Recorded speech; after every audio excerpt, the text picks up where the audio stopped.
ಬಜರಂಗ ಮೋದಿ ಗೆಲ್ಲಿಸಿ ದೇಶ ಉಳಿಸಿ ಅಂತ ಅಭಿಯಾನ ಮಾಡ್ತಾ ಇದೆ ಎಲ್ಲ ಕಡೆ. ಮಾಡೋದು ಅದೇ ಸ್ವಾಭಾವಿಕ, ಅವರ ಸ್ಲೋಗನ್ ಅವ್ರು ಮಾಡೇ ಮಾಡ್ತಾರೆ.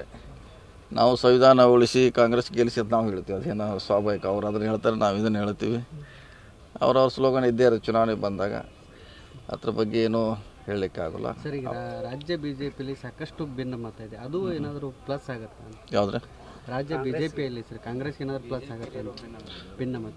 ಇದು ಸಾಕಷ್ಟು ಕೂಡ ಎಲ್ಲ ವಿಧಾನಸಭೆ ಚುನಾವಣೆಯಲ್ಲಿ ಒಂದು ವಾತಾವರಣ ನಿರ್ಮಾಣ ಆಗಿತ್ತು ಅವ್ರ ಪಕ್ಷದಲ್ಲಿ, ಅದೇ ವಾತಾವರಣ ಮತ್ತೆ ನಿರ್ಮಾಣ ಆಗಿದೆ. ಯಾಕಂದರೆ ಅಲ್ಲಿ ಇನ್ನೂ ಸ್ಪರ್ಧೆ ಮಾಡಲಿಕ್ಕೆ ಕೆಲವರು ಭಾಳ ಆಸಕ್ತಿನೂ ಇತ್ತು, ಕೂಡ ಅವಕಾಶಗಳು ಕೂಡ ಇತ್ತು. ಆದರೆ ಅವರು ಏಕಾಕಿ ಕಿತ್ತಾಕಿದ್ದನ್ನು ಎಲ್ಲೋ ಒಂದು ಕಡೆ ಅವ್ರ ಕಾರ್ಯಕರ್ತರಿಗೆ ನೋವು ಆಗಿದೆ.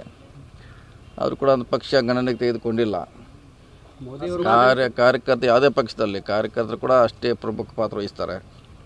ಪಕ್ಷ ಕಾರ್ಯಕರ್ತರು ಎರಡು 50-50 ಸಮಾನಾಂತರದಲ್ಲಿ ಕೆಲಸ ಮಾಡ್ತಾರೆ.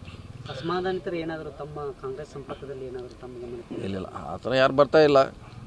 ಬಂದರು ಒಂದೇಳಿ ಸ್ವಾಗತ ಮಾಡೇ ಮಾಡ್ತೀವಿ, ಅದೇನು ಪ್ರಶ್ನೆ ಇಲ್ಲ. ಇಲ್ಲಿವರೆಗೆ ಅಂಥವ್ರು ಯಾರು ಬಂದಿಲ್ಲ ರೀ. ರಾಜ್ಯದಲ್ಲಿ ಎಷ್ಟು ಸ್ಥಾನ ನಿರೀಕ್ಷೆ ಇದೆ? ಇದೆ, ಅಂದಾಜು 15ರಿಂದ 20 ಟಾರ್ಗೆಟ್ ಇದ್ದೇ ಇದೆ ಹೇಳಿದ್ರೆ. ಕನಿಷ್ಠ ಅಂದರೆ 15 ಗೆಲ್ಲಬೇಕು, ಮ್ಯಾಕ್ಸಿಮಮ್ 20 ಗೆಲ್ಲಲಿಕ್ಕೆ ಸ್ಟ್ರಾಟಜಿ ಮಾಡ್ತಾಯಿದ್ವಿ. ಕೊನೆಗೆ ಜನರ ಆಶೀರ್ವಾದ ಮುಖ್ಯ. ಹಾಂ ರೀ, ಯಾವ್ದ್ರೆ ಕಡಿಮೆ ಏನು ಮಾಡಲಿ, ಎಲ್ಲ ನಾವು ಗೆಲ್ಲಕ್ಕೆ ಆಗೋಲ್ಲ. ಎಲ್ಲರೂ ಹೇಳ್ಬೋದು 28 ಅಂತ ಹೇಳಿ ನಂಬಬೇಕಲ್ಲ, ಯಾರು 28 ಗೆಲ್ಲಕ್ಕೆ ಹೇಳಿ ಆಗೋಲ್ಲ. 28 ಇದಕ್ಕೆ ಬಂದಾಗ ಬೆಳಗಾವದಾಗ ಎಲ್ಲರೂ ಹೇಳಿದ್ರು ಎಲ್ಲ. ಅದು ನಾವು ಕರ್ನಾಟಕದ ಮಾತ್ರ ಹೇಳ್ತಾ ಇದ್ದೀನಿ ನಾನು.